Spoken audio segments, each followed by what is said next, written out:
jadi seorang koruptor sebagai pertanggungjawaban moral. Saya mau minta klarifikasi, ini tanggung jawab siapa? Bapak malu nggak sih? Apakah saya dengar permintaan maaf yang benar berarti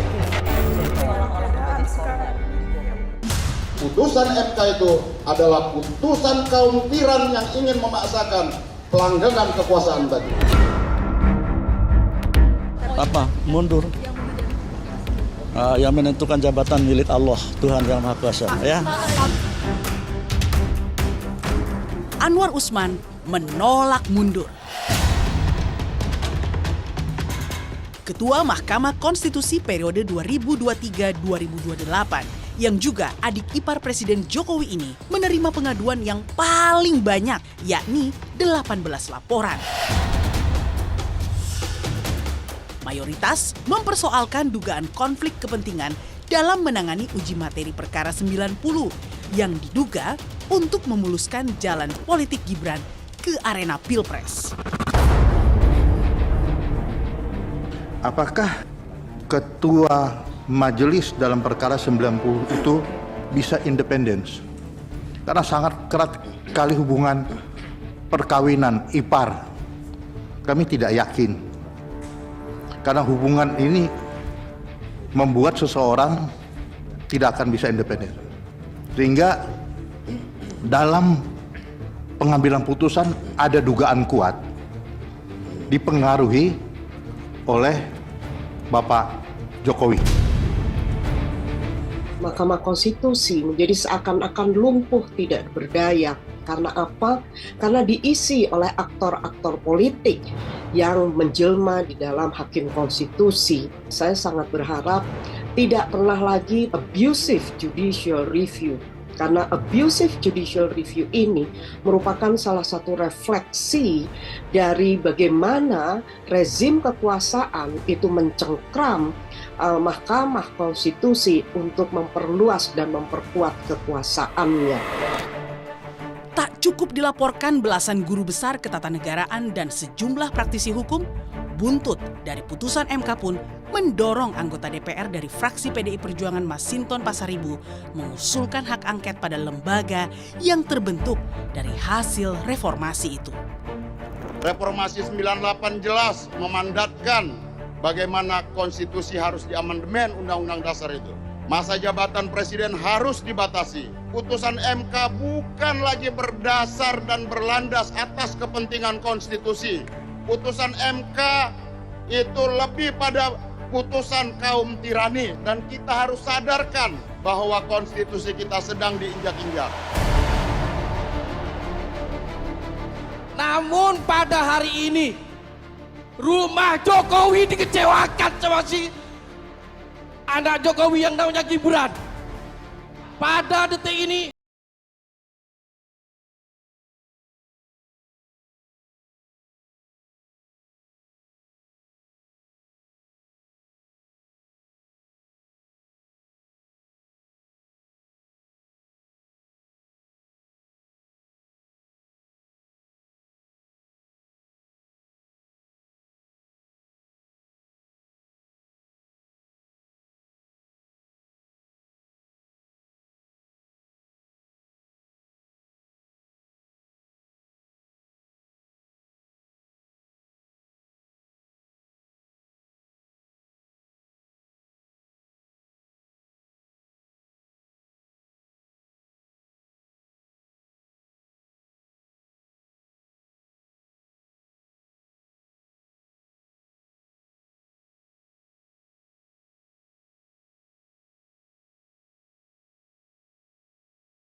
Saya sudah bersama seorang budayawan, sastrawan, yang juga pendiri majalah Tempo, Bapak Gunawan Muhammad. Ia biasa dipanggil GM atau Mas Gun. Mas Gun, terima kasih sudah di Rosi. Terima kasih kembali, hormat rasanya. Saya merasa ini suatu sejarah, karena belum pernah rasanya seorang Gunawan Muhammad menerima undangan untuk talk show di televisi. Iya, betul. Jadi kehormatan sekali saya bisa membujuk seorang Gunawan Muhammad untuk hadir di program televisi. Mas Gun, apa kabar? Baik, ya. Sedikit tidak sehat karena long COVID, tapi pada dasarnya saya oke. Sempat kena COVID ya, Mas Ya, Gun ya? kena. Mas Gun tahun ini, tahun 2023 ini berapa? 82 ya Mas Gun? 82. Oh still ini Masih. sehat. Alhamdulillah. Alhamdulillah. Mas Gun, saya mau tanya dulu, aktivitas Mas Gun ini ngapain sekarang? Saya lihat sering ke Bali, ngelukis. Sekarang Mas Gun ini ngapain? Ya, saya ini menyiapkan beberapa pameran. Nanti di bulan November, ya bulan ini pertengahan ada pameran bersama di Art Jakarta di Kemayoran bersama teman-teman dari ada FX Harsono dan juga dari Devi Ferdianto yang menjadi master printer dari Devto Studio. Nanti akhir November pameran tunggal saya di Rumah Miring di Pondok Indah. Lalu nanti Februari di Lawangwangi, Bandung. Sibuk dong ya? Sangat sibuk. Sementara saya juga harus masih menulis. Kan, Tapi saya dengar Mas Gun juga sekarang ngelukis. ya, ya. Belajar dari mana? Saya dari dulu sebetulnya menggambar, melukis. Tapi nggak mau terus terang karena jelek. Benar gak saya dengar Mas Gun itu belajar melukis dari YouTube? Saya banyak belajar teknik terakhir ya. Misalnya membuat bayangan dan mencoba menjadi pelukis realis. Dan banyak hal yang baru di sana kan. YouTube itu banyak sekali bisa dipelajari selain mendengarkan Rosi. Mas Gun, saya mau klarifikasi. Benar ya nama Mas Gun dinominasikan untuk sebagai penerima Nobel Sastra? Itu saya baca dan saya dengar, tapi saya kok nggak begitu yakin bahwa itu akan terjadi. Kenapa Mas? Begini, sastra Indonesia ini tidak dikenal di luar negeri dan orang-orang panitia Nobel itu tidak pernah ada yang berbahasa Indonesia. Misalnya orang India itu banyak yang dapat Tagore dan beberapa orang, satu orang lain ya. Tapi bahasa lokal India yang bagus-bagus katanya itu nggak mereka baca. Jadi Nobel Prize itu mempunyai nama yang besar tapi sebetulnya terbatas. Sebaiknya bagi saya yang penting bukan dapat hadiah Nobel, apakah karya saya dibaca orang di sini. Ya, saya membaca apa yang menjadi komentar Mas Gun juga, sastrawan Rusia Tolstoy juga, dia begitu luar biasa karyanya tapi dia tidak pernah menjadi mendapatkan Nobel karena jurinya nggak ada yang bisa bahasa Rusia. Sekarang jurinya pasti bisa. Beberapa ya Pasternak, Brodsky itu kan dari Rusia. Tapi misalnya bahasa Telugu ya, atau bahasa Tagalog atau bahasa Indonesia. Jadi saya mungkin dicalonkan, mungkin tidak, bagi saya tidak penting. Ada orang yang kepengen dicalonkan atau menamakan diri dicalonkan. Tapi itu juga menurut saya delusion ya. Atau GR yang berlebihan. Udah jangan berharap begitulah. Saya pernah masuk satu toko buku di Amerika, di New York. Ada buku World Poetry, tebal gini. Di dalamnya tidak ada satupun puisi Indonesia. Yang ada malah puisi Laos, Kamboja. Nah kenapa? Karena Indonesia itu banyak orang mengatakan juga wilayah yang tidak dikenal. Meskipun besar sekali daerahnya, tapi mungkin bahasanya bukan bahasa bekas jajahan. Dan juga kita jajahan Belanda yang negeri kecil. Jadi sebagus apapun karya tulis sastrawan Indonesia, ketika itu tidak bisa terbaca oleh masyarakat dunia, maka oleh juri Nobel. Oleh juri Nobel. Saya selalu ingat kata-kata Mas Gun, penghargaan itu bukan untuk karya akhir seorang penulis, tetapi teruslah berkarya dan menulis, itulah esensi penghargaan untuk seorang sastrawan. Ya. Jadi Mas Gun langsung rame karena ada tulisan Mas Gun. Saya mau masuk dulu dengan pesan WA saya kepada teman-teman. Waktu itu ramai beredar dan kira-kira kalimatnya seperti ini. Saya dulu memilih Jokowi dan bekerja agar dia menang.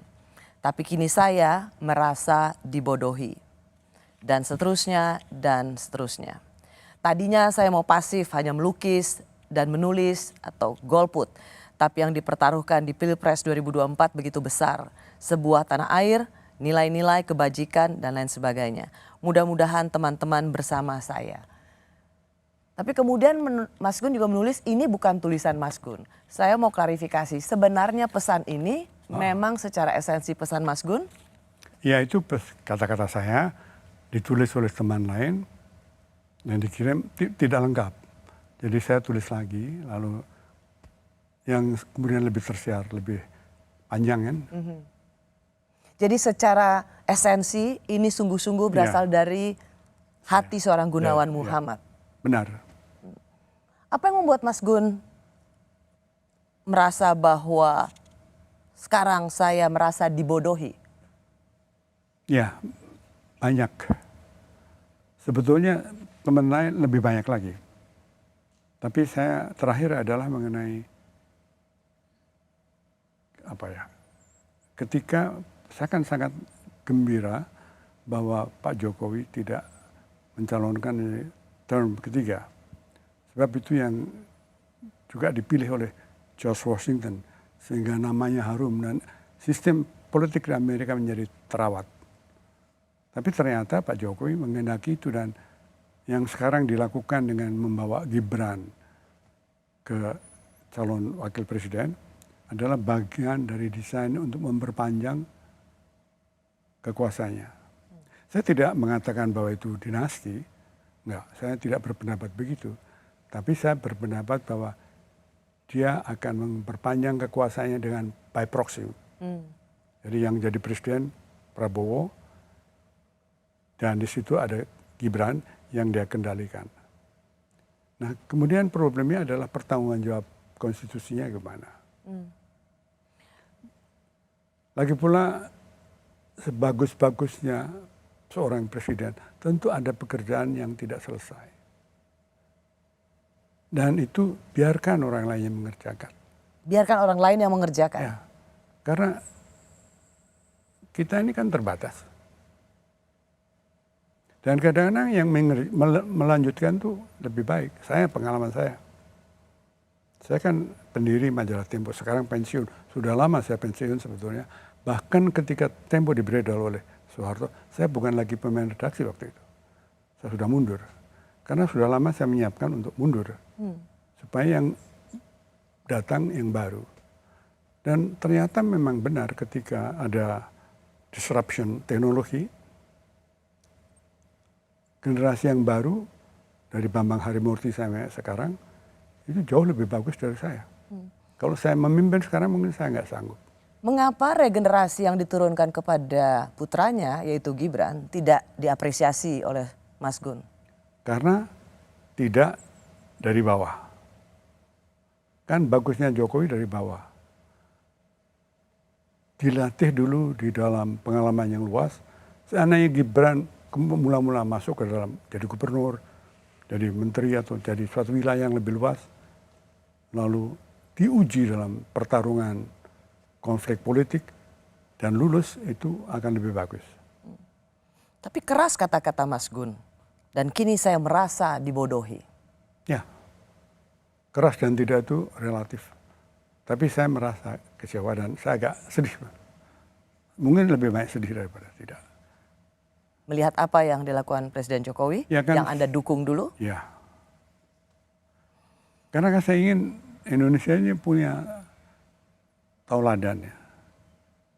Dari semua presiden yang ada. Supaya presiden yang turun itu tetap dikenang dengan baik. Kita sudah melihat Bung Karno tidak dikenang dengan baik kecuali para pendukungnya, Soeharto apalagi. Sebetulnya Gus Dur juga, tapi kan dia terlalu pendek, juga Habibie, Megawati. Tapi yang berprestasi seperti Jokowi dan mempunyai moral kelebihan moral dengan rela melihat kekuasaan bukan milik dia, itu akan merupakan contoh tauladan moral, tauladan yang bagus bagi sejarah kepemimpinan di Indonesia. Mas Gun, saya akan masuk lagi ke bagian berikutnya. Karena apa yang Mas Gun katakan ini kemudian dicibir. Seorang Gunawan Muhammad dulu puja-puji pada Presiden Jokowi, sekarang kini mengkritik keras. Kok baru sekarang? Masih bersama saya budayawan, sastrawan dan juga sekarang melukis sekaligus pendiri komunitas Salihara, Bapak Gunawan Muhammad yang biasa dipanggil GM atau Mas Gun. Mas Gun menulis dan kritikan Mas Gun itu keras sekali, merasa dibodohi. Dan banyak sekali cuitan-cuitan Mas Gun yang kemudian terbaca sebagai sebuah kemarahan. Banyak yang mencibir, kok baru sekarang, kemana aja? Oh iya. Ya, orang yang bertobat kan tidak salah. Kalau dulu saya salah, kemudian menjadi berubah, kan tidak bisa dikatakan Anda salah, Anda terlambat mungkin. Tapi tidak bisa dikatakan Anda bohong. Dan sebetulnya saya ingat ketika Presiden Jokowi dipilih dan Prabowo tidak mau menerima, lalu ada masa harus menghitung kembali suara. Di tempat saya di Salihara 7 hari atau 7 malam ya, para seniman, musisi dan bahkan talk show, bukan apa, komedian, Stand up comedy. perform, pelukis dan sebagainya. Termasuk Abdi. Abdi itu kan dekat sekali dengan Pak Jokowi. Abdi Sleng. Waktu itu Abdi mengambil gitar di depan Pak Jokowi hadir. Saya duduk sebelahnya malah. Abdi mengatakan, menyanyikan lagu Where Are You Mr. President. Kemudian dia menjelaskan bahwa dia pernah melakukan itu di masa Soeharto kalau tidak salah. Dan dia akan melakukan itu kalau Jokowi menyeleweng. Jadi Abdi pun yang begitu setia pada Pak Jokowi sudah antisipasi bahwa seorang pemimpin bisa salah, bisa harus ditegur. Nah, baru bisa ditanyakan, where are you Mr. President? Ya, Presiden. Saya juga begitu, saya kira saya bukan orang yang satu-satunya. Dan saya akan cerita sedikit, Beethoven di tahun 1802 itu membuat satu simfoni dari sebuah desa memuja Napoleon. Dia kagum sekali karena dia meskipun seorang Austria, Jerman, sangat kagum pada ide-ide revolusioner Prancis yang sedang bergelombang di situ. Napoleon adalah seorang perwira revolusi Prancis dan menjadi konsul pertama pemerintahan revolusi Prancis. Bagi dia Napoleon adalah pembebas karena revolusi Prancis memberi inspirasi kepada negeri-negeri yang masih monarki dan absolut akan demokrasi. Lalu dia menulis sebuah simfoni yang disebut Simfoni Bonaparte.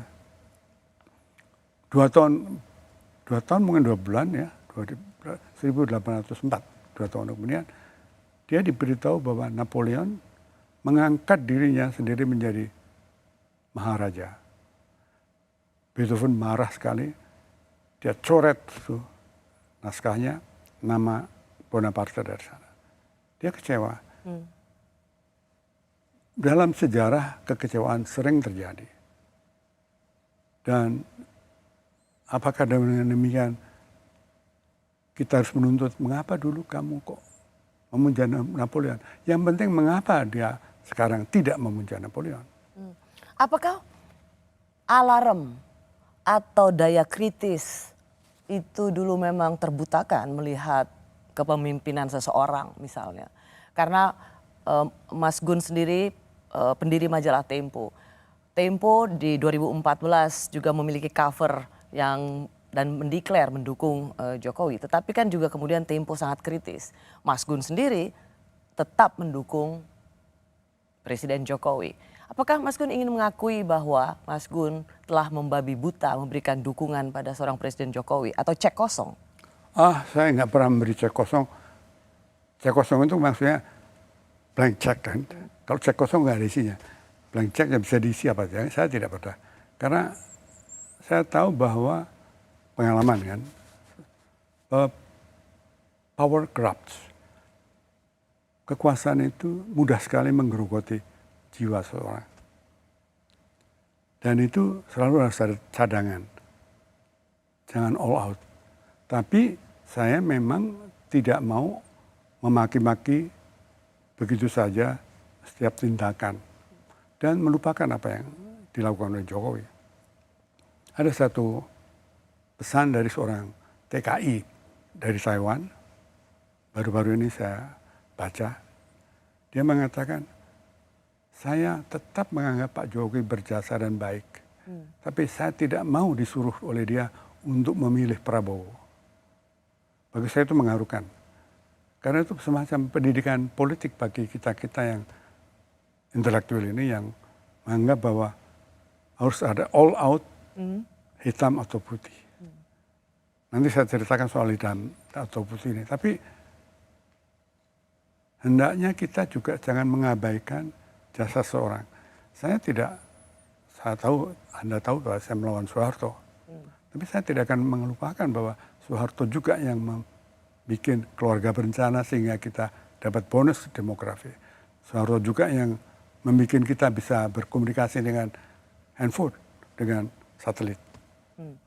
Kalau begitu begini, Kak, saya perlu mengklarifikasi ini, Mas Gun. Apakah kritikan keras Mas Gun pada Presiden Jokowi ini karena Mas Gun punya preferensi capres yang berbeda dengan capres yang didukung Presiden Jokowi? Belum, saya belum menentukan pilihan. Tapi adakah kemudian ada sentimen itu yang terasa bahwa kenapa Mas Gun sekarang tidak lagi bersama Jokowi misalnya, atau tidak merasa marah kepada Pak Jokowi, ya karena sedang berbeda pilihan capres. Bagaimana klarifikasi seorang Gunawan? Saya kira bukan itu ya. Kemarahan saya, terutama seperti kemarahan banyak orang, adalah tidak adilnya cara Gibran, anak presiden, naik ke atas. Bukan karena Gibrannya, bukan karena umurnya, tapi karena tidak fair. Dan ketika ini merusak sistem di kehakiman, terutama tingkat Mahkamah Konstitusi, itu berbahaya sekali.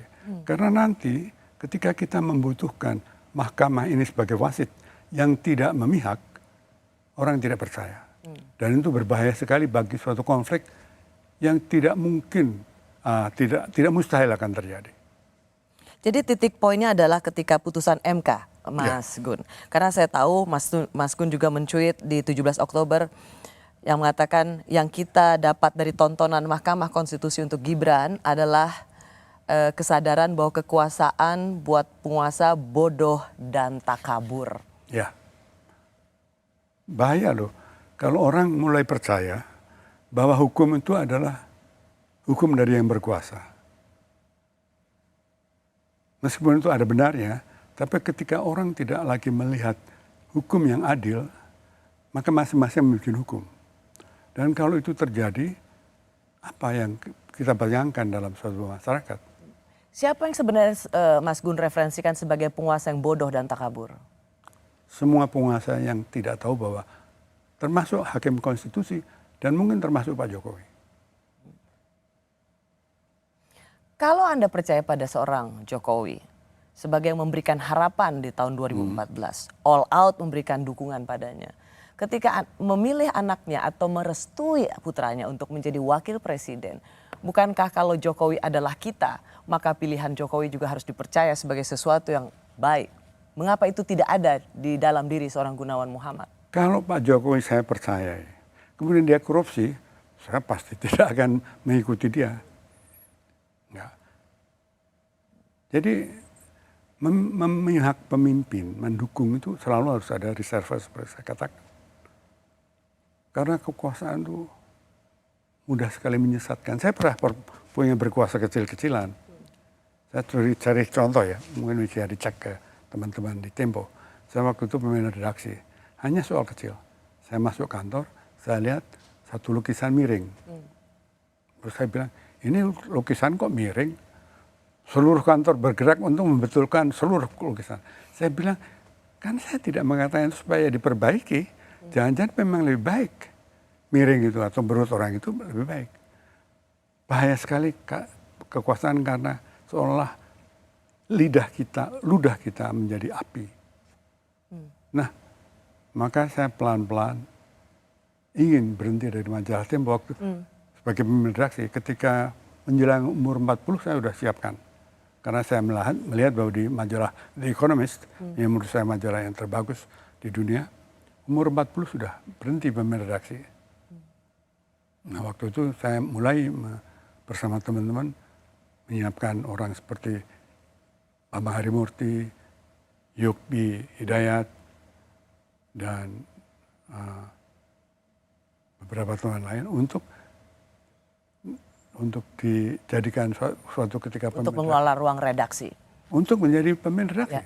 Cuman begini Mas Gun, yang ingin saya pastikan dari seorang Mas Gun adalah bagaimana dengan kita atau harapan yang diberikan oleh seorang Jokowi. Dan itu Anda percaya gitu. Dan hanya dalam sekejap terasa seperti Anda langsung mengkritiknya dengan keras. Kekecewaan Anda itu sebenarnya di mananya? Kalau Anda percaya pada seorang Jokowi, mengapa Anda tidak percaya bahwa pilihan tentang anaknya menjadi salah satu wakil presiden adalah juga yang terbaik untuk melanjutkan pembangunan infrastruktur, untuk menjadi tetap ada Jokowi adalah kita. Kalau ayahnya baik, kenapa kita tidak memberikan kepercayaan pada anaknya juga baik? Itu kepercayaan yang buta. Kepercayaan saya tidak buta. Seperti saya kan tadi, seandainya Pak Jokowi kemudian saat itu mencuri misalnya, kan saya tidak mengatakan bahwa itu untuk kepentingan bangsa, meskipun dia mungkin mengklaim demikian. Ada syarat-syarat ketika seorang dipercayai. Kalau tidak, maka menjadi total. Bahkan kepada teman sendiri, saudara sendiri, adik sendiri, anak sendiri, kita punya syarat-syarat. Apalagi pada seorang presiden, jabatan publik yang besar sekali tanggung jawabnya. Nah, sebenarnya di periode kedua ini, Mas Gun, sudah banyak kritikan. Tetapi kemudian itu tidak mendapat, tidak didengar dengan baik. Tetapi justru suara-suara kritis di kampus dibungkam, aktivis-aktivis dari civil society juga didoxing, ada urusan tentang pembuatan undang-undang seperti Omnibus Law. Mas Gun dianggap diam selama ini. Soal Omnibus Law ya, saya tidak selamanya menentang itu loh. Saya nggak tahu betul bagaimana detailnya, tapi saya tidak bisa mengatakan a priori, karena saya belum pelajari, bahwa ini salah. Soal mahasiswa dibungkam, lalu ada seorang mahasiswa mengatakan kebebasan bersuara sekarang lebih buruk dari Soeharto. Anak ini ngerti nggak bagaimana keadaan kebebasan bersuara di masa Soeharto? Sekarang dengan segala cacatnya, belum setingkat itu. Buktinya saya bicara di sini, keluar saya nggak akan ditangkap. Kalau ditangkap ya alhamdulillah jadi terkenal kan. Tapi tidak demikian. Jadi sebaik-baiknya perkara itu di tengah-tengah, kata Nabi. Karena janganlah kita ekstrem, maki-maki. Dan menurut Mas Gun, ini adalah saat yang tepat untuk menyelesaikan cadangan kepercayaan dan dukungan itu. Untuk saatnya berbicara keras. Karena semula saya tidak berbicara keras. Dan mungkin karena juga saya tidak tahu. Ini sekaligus bisa menjadi jawaban karena Mas Gun banyak yang mengatakan iya dari dulu kemana aja, begitu banyak persoalan-persoalan tentang demokrasi di Indonesia ini. Tapi Mas Gun tetap membela Presiden Jokowi. Apakah kemudian di sini Mas Gun mengatakan tidak semua masalah juga Mas Gun ketahui, sehingga tidak langsung serta-merta mengatakan sesuatu atau mencuitkan sesuatu. Tetapi ketika putusan MK ini meloloskan putra presiden, disinilah seorang Gunawan Muhammad terusik, kecewa dan merasa dibodohi. Itu ya betul sekali. Kan saya tidak memerhatikan seluruh kebijakan Jokowi, terutama karena saya tidak lagi terlibat dalam jurnalisme kan. Saya melukis, saya menulis. Kan tidak bisa diharapkan dari saya atau seorang lain untuk memonitor terus. Emangnya saya parlemen. Satu pertanyaan saya sebelum saya beralih ke bagian berikutnya. Apakah Mas Gun mau mengakui bahwa selama ini hampir 9 tahun kepercayaan Mas Gun pada Presiden Jokowi membabi buta? Tidak. Tidak bisa. Membabi buta itu kalau misalnya dia salah dan saya tahu dia salah, saya menutup mata. Kalau dia salah dan saya tidak tahu dia salah kan tidak bisa dikatakan membabi buta. Ya buta aja. Karena tidak tahu. Kembali, pengetahuan kita ini kan terbatas. Menghakimi seorang itu harus cukup adil sehingga cukup fakta untuk menghakimi. Dan ketika ini masalah Mahkamah Konstitusi demikian, itu secara moral menggugah. Apalagi saya berharap sebetulnya. Orang kan selalu berkata bahwa politik itu tidak ada hubungannya dengan moral. Machiavelli mengatakan demikian. Tapi kan ketika politik itu bersama orang lain kan. Politik itu bukan nyanyi sendiri, mengajak orang lain. Karena itu ada unsur kejujuran dan kepercayaan.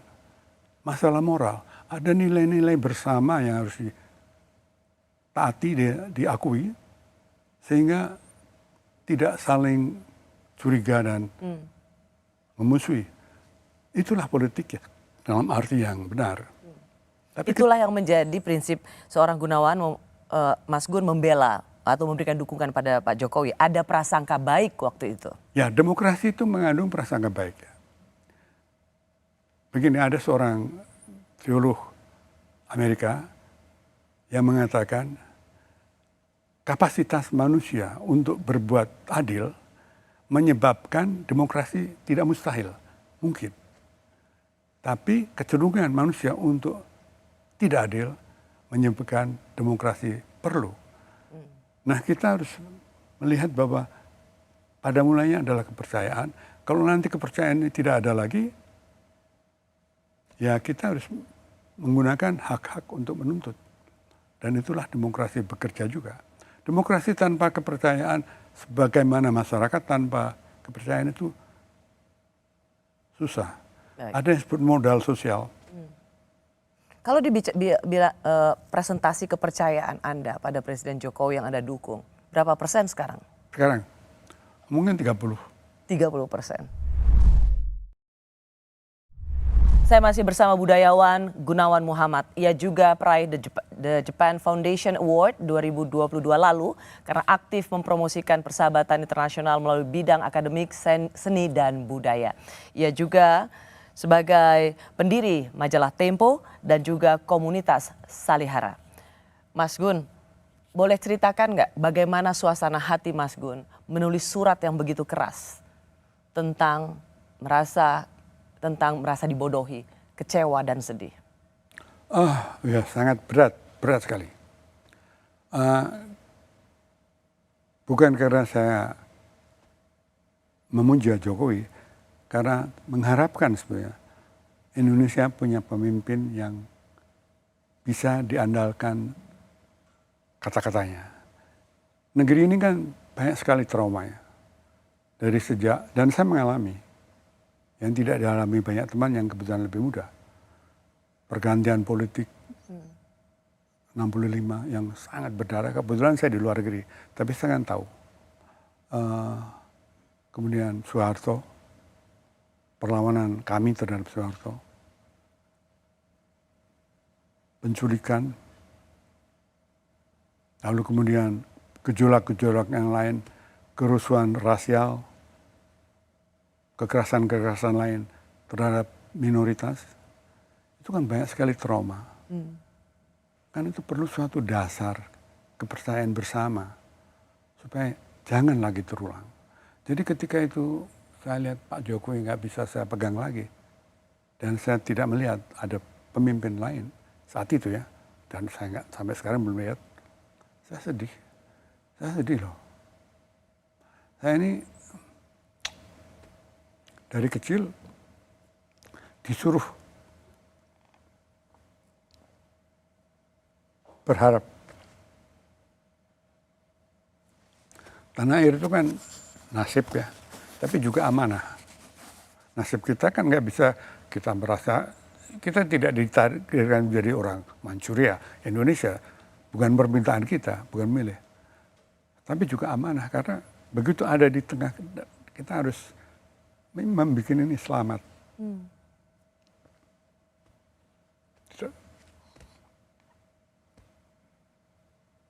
Kenapa Mas Gun seperti patah hati sekali? Patah hati terhadap siapa? Terhadap Jokowi. Patah hati terhadap harapan yang selama ini begini ya, terakhir. bukan. Eri Riana kan menghadap dipanggil Pak Jokowi. Mewakili Mas Gun ya, karena Mas Gun lagi di Bali. Bukan mewakili, dia bukan wakil saya. Terus dia ketemu dengan Pak Jokowi lewat Abdi. Dan Pak Jokowi tanya, saya harus kerjakan apa? Gembira kan Eri, karena mendengar.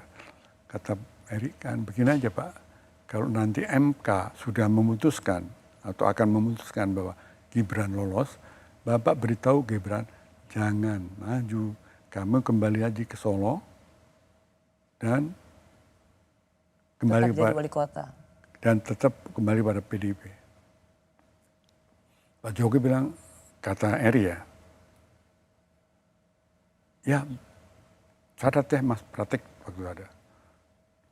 Nah, jadi lega sekali Eri. Eri kan juga orang yang percaya pada Jokowi. Meskipun soal KPK dia lebih kecewa daripada saya. Tapi ketika setelah itu tidak ada pernyataan ini. Karena itu dusta ya. Lalu siapa yang bisa kita percaya? KPK tidak bisa dipercaya lagi. Mahkamah Konstitusi tidak bisa dipercaya lagi. Presiden yang kita sayangi tidak bisa dipercaya lagi. Lalu siapa? Itu krisis yang serius. Krisis yang lebih serius lagi kalau nanti terjadi konflik. Kan pemilihan umum yang lalu ada konflik. Tapi ada wasit yang bisa dipercaya. Sekarang bisakah kita percaya pada wasit yang dipilih oleh pemerintah?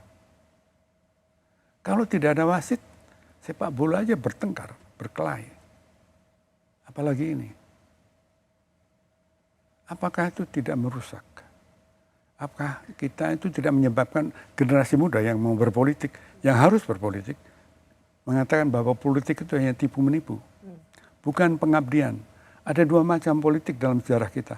Politik yang diperjuangkan oleh Bung Karno, Bung Hatta, Syahrir, dan sebagainya. Dan politik setelah Soeharto ketika partai politik bisa diintimidasi dan dibeli dan tunduk pada itu. Yang sekarang juga diteruskan dalam bentuk oligarki. Yang disebut Wani Piro. Semua bisa dibeli. Nah politik yang kembali kepada masa lalu, kepada masa yang politik sebagai pengabdian, dan tugas itu hilang. Mas Gun, tidakkah Mas Gun juga merasa bahwa apa yang Mas Gun katakan atau harapan itu terlalu ideal? Dan dalam politik tidak ada yang ideal dan tidak ada yang absolut. Pada gilirannya maka kita harus memilih di antara pilihan-pilihan yang terbatas. Betul, tapi begini ya. Betul, tidak ada yang absolut. Di dunia nggak ada yang absolut. Tapi ada yang harus diperjuangkan ke arah yang absolut itu. Cita-cita yang ideal tuh, prestasi yang ideal tuh ibarat kaki langit ya, horizon. Dia kelihatan, kita tuju ke sana, dia mundur. Tapi tidak berarti kita tidak maju ke sana. Lalu tidak kita mengatakan, ya sudah nggak pakai nilai-nilai kita tipu menipu terus menerus. Apa yang terjadi? Apa yang akan terjadi?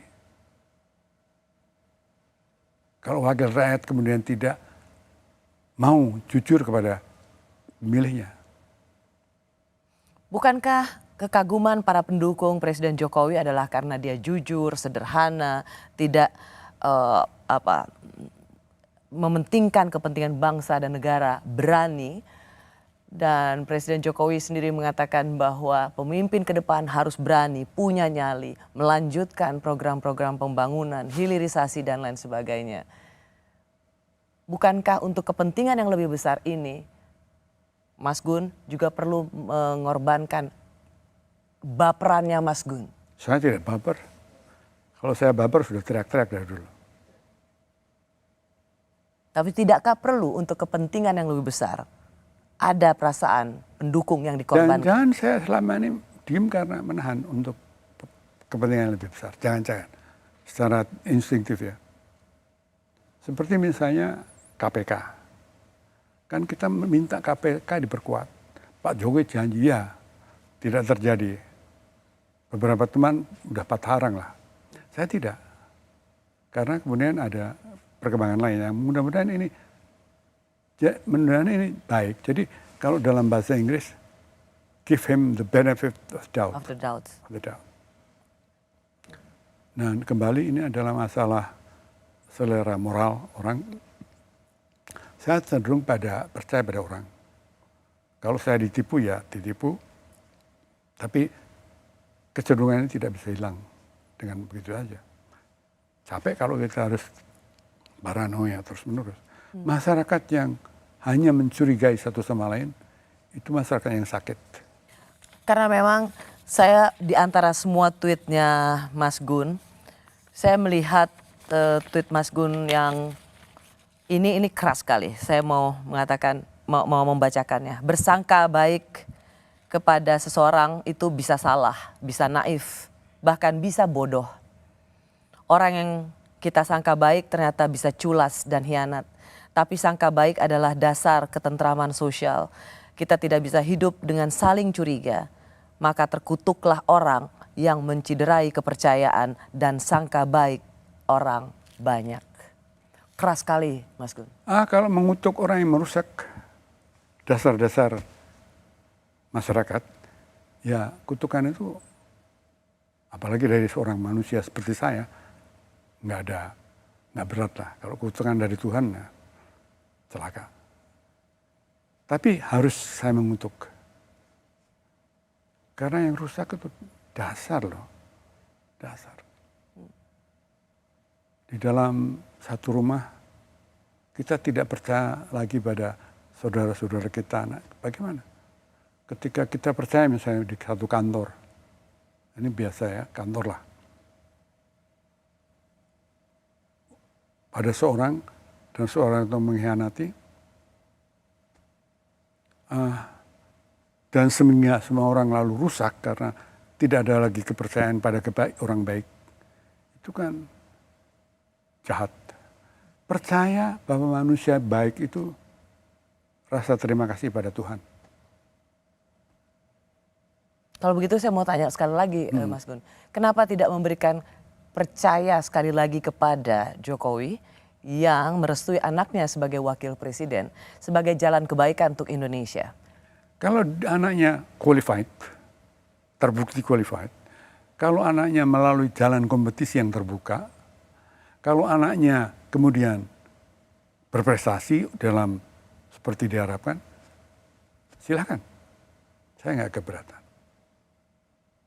Tapi Gibran dengan segala hormat atau tidak hormat, kan Pak Jokowi sendiri pernah mengatakan, baru 2 tahun. Ada rekamannya. Nah mengapa sekarang lain? Itu saya bingung dan saya kira mungkin jangan-jangan Pak Jokowi juga bingung.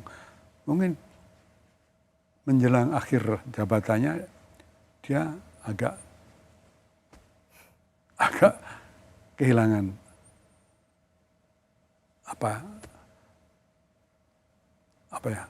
bisikan hati yang sehat. Anda melihat Pak Jokowi udah berubah? Saya kan tidak tahu dari dalamnya. Saya melihat bahwa polisinya tidak bisa disetujui. Polisinya tidak bisa disetujui. policy yang mana menurut Mas Gun? Pertama, mendorong Gibran. Dan meloloskan di MK. Ya. Dan Anda merasa bahwa itu ada campur tangan presiden? Tidak mungkin tidaklah. Kalau dia tidak, maka dia akan memenuhi apa yang dijanjikannya pada Eri Riana. Bahwa meskipun MK meloloskan, maka tidak jadi mengajukan diri sebagai wapres. Tapi bagaimana kalau ya itu tadi, ini adalah pilihan-pilihan terbatas yang mungkin tidak ideal, tetapi baik untuk kepentingan yang lebih besar. Kalau untuk kepentingannya lebih besar, harus mengorbankan diri. Kalau mengorbankan diri tidak, juga mengorbankan anaknya, ya bagaimana kita percaya bahwa ini untuk kepentingan yang lebih besar. Mungkin Pak Jokowi nggak percaya siapapun juga kecuali Gibran. Sehingga dia harus ditaruh di dekat kekuasaan yang akan datang. Tapi masa nggak ada? Kalau saya ini lepas dari Pilpres, kalau saya harus memilih antara Gibran dan Mahfud, ya saya akan milih Mahfud. Kenapa kok seperti anti anak muda? Bukan anak muda. Bukan anak muda. Kredibilitas. Anak muda ada seorang yang namanya Gibran juga dari bawah menjadi bisnis internasional. Kan luar biasa itu. Saya lupa dia. Saya pikir dia Gibran. Usahanya Pak Jokowi bukan. Gibran anak miskin aja kemudian naik. Nah itu kan tangguh. Dan banyak yang lain. Misalnya, kenapa bukan misalnya, saya nggak kenal banget, Emil Dardak, Pak Erik? Oh ya, Emil Dardak. Itu kan katanya bagus, kenapa bukan dia? Artinya kalaupun batas minimal usia pencapresan itu diturunkan, kenapa hanya untuk Gibran? Harusnya itu bisa untuk yang lain. Jadi ketidaksepakatan atau kesedihan seorang Gunawan Muhammad itu adalah ketika MK terintervensi untuk meloloskan keponakan sendiri dan kemudian tetap menjadikan putra Pak Jokowi menjadi wakil presiden. Itulah kesedihan terutama. Kesedihannya adalah ketika makin jelas dia tidak memenuhi janji seperti janjinya pada Eri Riana. Yang berbahaya juga sekarang ini dengan dinasti itu adalah apa yang saya sebut dengan kultus individu. Saya melihat sudah muncul kultus individu ini terhadap Jokowi. Karena apa? Pada periode kedua, Jokowi itu berhasil mengangkat atau memasukkan Prabowo dan Sandiaga Uno sehingga kaum oposisi itu menjadi sangat lemah. Dan tidak ada kritik terhadap Jokowi. Di sisi yang lain, Jokowi itu selalu tampil di media massa itu meresmikan pembangunan jalan tol dan lain-lain. Keberhasilan itu lama-kelamaan itu menyebabkan kekaguman dari rakyat yang pada akhirnya merupakan pemujaan terhadap sang pemimpin. Dan itu yang terjadi ketika menurut saya Gibran di dalam koalisi yang baru ini dipilih gitu. Tidak lain menurut saya itu hasil dari kultus individu terhadap Jokowi. Bersama saya budayawan dan wartawan senior pendiri majalah Tempo Bapak Gunawan Muhammad yang selalu dipanggil GM atau Mas Gun. Mas Gun setuju bahwa memang relawan pendukung punya kontribusi terhadap mengkultus individukan Presiden Jokowi? Kata kultus individu ini harus kita pergunakan dengan hati-hati. Apa yang dialami Jokowi sekarang berbeda dengan kultus individu di Korea Utara misalnya. Atau di Mao Zedong zaman mau menjelang revolusi kebudayaan tahun 60-an. Bahkan berbeda dengan Bung Karno. Bung Karno diberi gelar agung, ini agung. Tapi Jokowi kan tidak sampai segitu. Dan juga tidak ada mobilisasi yang dari atas yang untuk demikian. Tidak ada poster-poster dengan gambar dia di mana-mana. Memang bagi saya agak menarik ya fenomena ini pernah saya pikirkan. Mengapa Jokowi bisa mendatangkan orang kalau dia datang berkerumun. Nah ini yang menyedihkan, bahwa rakyat begitu merindukan seorang pemimpin yang baik. Jadi bukan kultus, tapi harapan. Kultus itu salah, harapan tidak salah. Kultus itu salah, harapan tidak salah. Nah, kalau kita lihat rakyat di desa-desa yang datang berkerumun ke dia, ada yang mau ketemu sampai nangis-nangis, itu kan bukan dosa. Yang terjadi bukan itu sebetulnya. Yang terjadi adalah sentralisasi kekuasaan pada person dia. Dan itu berhubungan dengan atmosfer politik kita yang bisa dibeli. Apakah yang kemudian ini sejalan dengan yang Mas Gun cuitkan, Jokoisme atau Jokoisme itu jangan-jangan Joko Wanipiro? Ya, bukan. Ada orang mengatakan bahwa sekarang berlaku Jokowiisme. Saya nggak tahu itu apa, tapi saya tahu bahwa sekarang yang berlaku Wanipiroisme.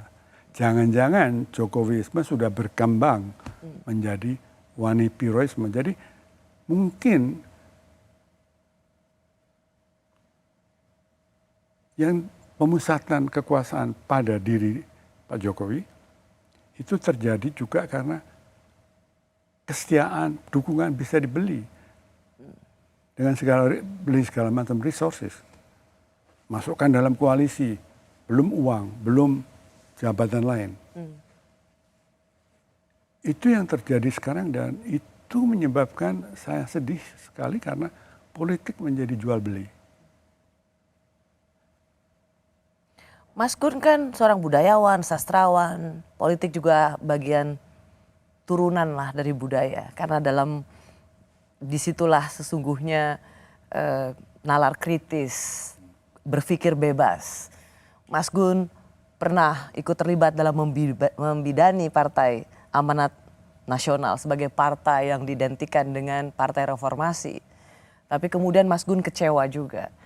Mas Gun juga ikut membidani atau menyeleksi caleg-caleg dari PSI, ikut mempromosikan PSI sebagai partai anak muda yang diidentikan dengan partai DNA politik yang progresif. Kecewa juga? Ya, begini ya memang mungkin nasib saya untuk gagal di situ. Karena itu mungkin saya lebih senang dengan melukis kan. Melukis kalau gagal sendiri. Jangan-jangan memang belum waktunya ada perbaikan semacam itu. Dan mungkin bukan saya yang harus mengusahakan itu. PAN itu didirikan dengan harapan dua. Membangun suatu partai politik. Ketika partai politik tadinya dikekang oleh Soeharto. Sehingga menghindarkan diri campur tangan militer dalam kekuasaan. Mungkin perlu saya ceritakan bahwa ketika kita melawan Soeharto dari bawah tanah, dari luar tanah, itu pesan yang berkumandang, jangan mengulangi kesalahan tahun 1966. 1966 adalah ketika aktivis berkelindan dengan militer. Akhirnya ditelan, digunakan. Kan aktivis itu percaya betul pada militer ya. Saya nggak di sini, tapi teman-teman saya yang baik-baik itu percaya pada militer akhirnya ditelan, digunakan. Yang kedua adalah partai politik yang maju. Platform PAN itu bukan adalah pluralis.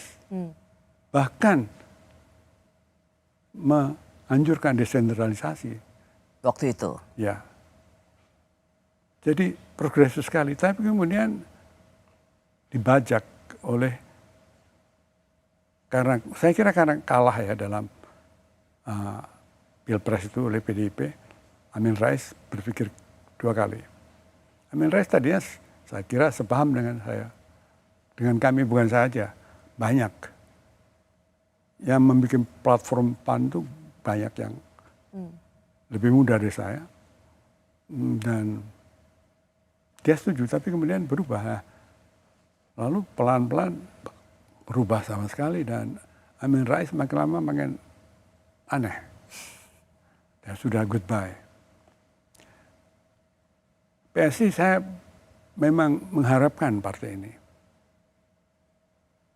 Jadi, dan saya masih punya harapan tipis ya, harapan bahwa dia akan baik paling tidak dalam parlemen lokal. Tapi kalau sudah masuk parlemen, dimulai dengan tawar-menawar kekuasaan, nanti di dalam bagaimana? Apa tidak mengulangi apa yang terjadi? Saya tidak menentang Kaisang masuk. Sebagai ketum PSI. Tapi kan harus melalui jalan yang benar. Kader kayak latihan kayak. Kalau partai mau kuat itu harus pimpinannya terlatih. Militan berbenturan dengan berbagai problem. Tapi kalau dicangkokkan di sana terus. Ya untung Kaisang orangnya lucu, saya senang dia. Tapi menurut saya salah itu. Salah memilih ketum PSI. Give it a chance, Mas. Menempatkan Kaisang karena dia anak presiden. Tidak mungkin kalau Kaisang bukan anak presiden di sana. Tanpa dia memasuki proses pengkaderan. Ya. Apalagi partai ini kan berdasarkan kesadaran. Mas Gun, ada PAN, ada PSI, ada Presiden Jokowi yang membuat Anda kecewa dan sedih. Seorang Gunawan Muhammad akan kapok nggak sih? Harusnya ya. Sebetulnya begini ya, Resi. Sebenarnya saya udah kapok. Ketika mau ada pilpres saya udah bilang, saya nggak mau milih lagi lah. Saya mau melukis, menulis. Saya mau menulis novel, saya mau menulis beberapa buku. Dan akhir-akhir ini kan saya banyak menulis buku. Saya menikmati belajar filsafat lagi. Nah, betul-betul saya tadinya sudah mau mengundurkan diri. Saya pergi Ubud, bekerja di sebuah studio yang menarik di sana, namanya Studio Defto di Campuhan. Saya belajar printing, litografi dan sebagainya. Tapi tiba-tiba ada gejala yang menakutkan, yaitu Mahkamah Konstitusi itu. Saya bilang kepada diri saya dan teman-teman, emangnya saya tega ini? Emangnya saya tega negeri ini nanti akan dihuni oleh cucu saya, anak saya yang mengalami kekacauan. Emangnya saya tega? Negeri rusak.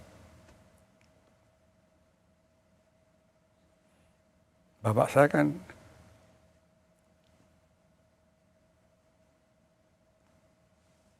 mati, ditembak Belanda.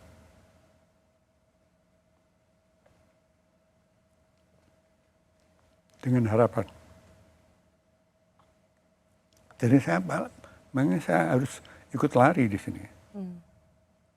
Saya mau ikut lari, mau ikut lagi, tapi saya nggak bisa sepenuhnya. Umur saya sudah 82. Kalaupun ikut demonstrasi, udah nggak pantas lah. Juga nggak kuat kan, udah saraf kejepit dan sebagainya. Jadi apakah saya akan kapok? Ingin kapok. Dan mudah-mudahan saya nggak perlu lagi begini. Dan saya pastikan 10 tahun lagi saya nggak akan lagi begini.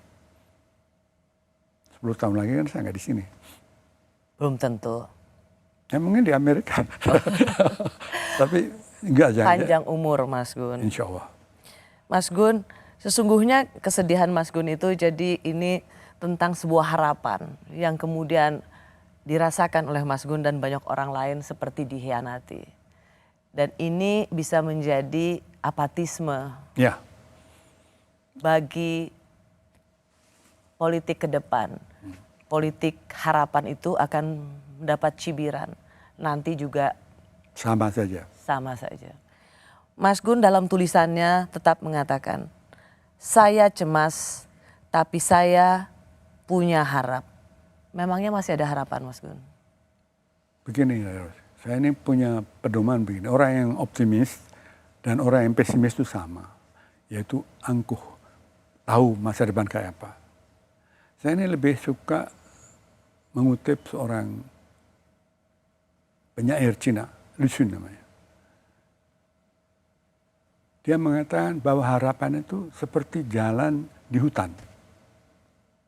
Hutan lebat, tidak ada jalan. Tapi ketika orang menempuh tempat itu berkali-kali, banyak sekali, akan terbuka jalan. Jadi harapan itu tidak bisa dianggap ada di sana dengan sendirinya. Harus dikreasikan dengan bersama-sama.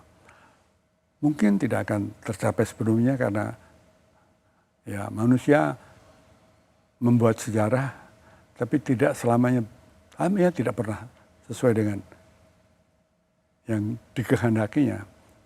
Kondisi-kondisi warisan sejarah kan membentuk masa kini. Ini kutipan dari Marx. Nah, maka tapi tetap harus dijalani. Generasi saya, generasi almarhum Arif Budiman, percaya pada mitos Sisyphus yang diterkenalkan oleh Albert Camus. Jadi manusia ibarat dihukum mendaki gunung membawa batu besar. Ketika sampai di puncak, batu berguling lagi. Dia turun lagi, mengangkut lagi. Hukuman.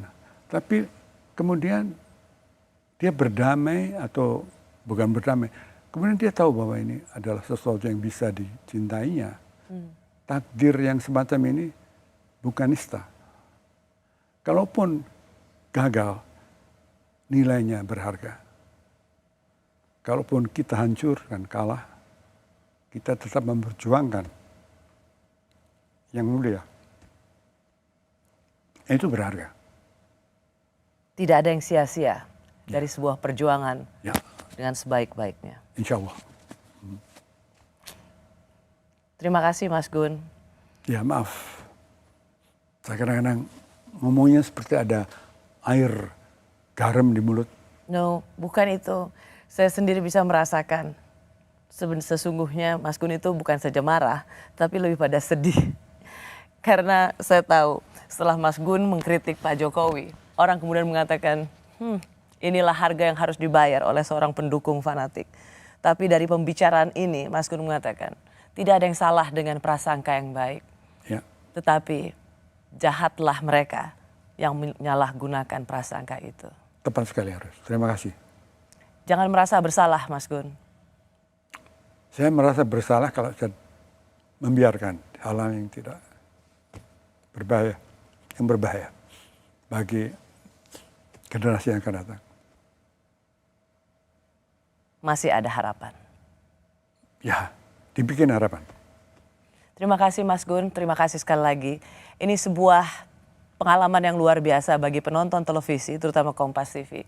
Karena ini pertama kalinya dalam sejarah seorang budayawan, sastrawan Gunawan Muhammad menerima undangan talk show di televisi. Artinya memang ada sesuatu yang harus ia sampaikan pada masyarakat Indonesia. Terima kasih sekali lagi Mas Gunawan. Terima kasih. Saya sungguh menghargainya. Saya Rosiana Silalahi, terima kasih sudah menyaksikan program Rosi. Sampai jumpa Kamis depan. Tetaplah di Kompas TV, independen terpercaya.